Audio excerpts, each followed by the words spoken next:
दोस्तों अभी मैं चांदनी चौक में हूँ, जहाँ पर नटराज दही भल्ला। लास्ट टाइम यहाँ पर जब मैं आया था तब यहाँ पर मैंने दही भल्ले ट्राई किए थे। तो चलिए इस बार यहाँ पर ट्राई करते हैं आलू की टिक्की, और मैं आपको बताता हूँ कि ये टेस्ट में कैसी है।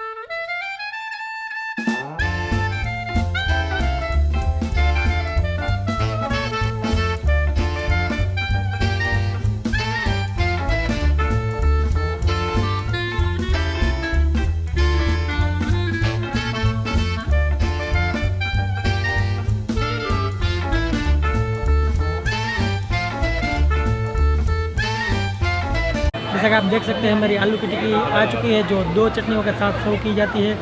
एक रहती है मीठी चटनी, खट्टी मीठी चटनी, और दूसरी रहती है हरी चटनी।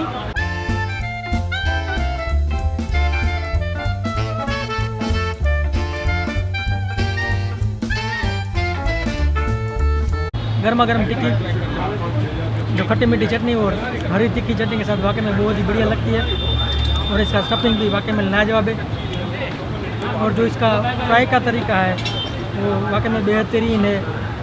बाहर से हल्की हल्की करारी और अंदर से बिल्कुल सॉफ्ट, और चटनी के साथ बहुत ही बढ़िया। अगर टेस्ट की बात करूँ तो वाकई में ये अब तक की मेरी सबसे खाई हुई बेस्ट आलू टिक्की थी। ये जो कॉम्बिनेशन था, बाहर से बिल्कुल करकरी और अच्छी तरह से फ्राई हुई आलू टिक्की और दोनों चटनियों के साथ, वाकई में बहुत ही बढ़िया टेस्ट था।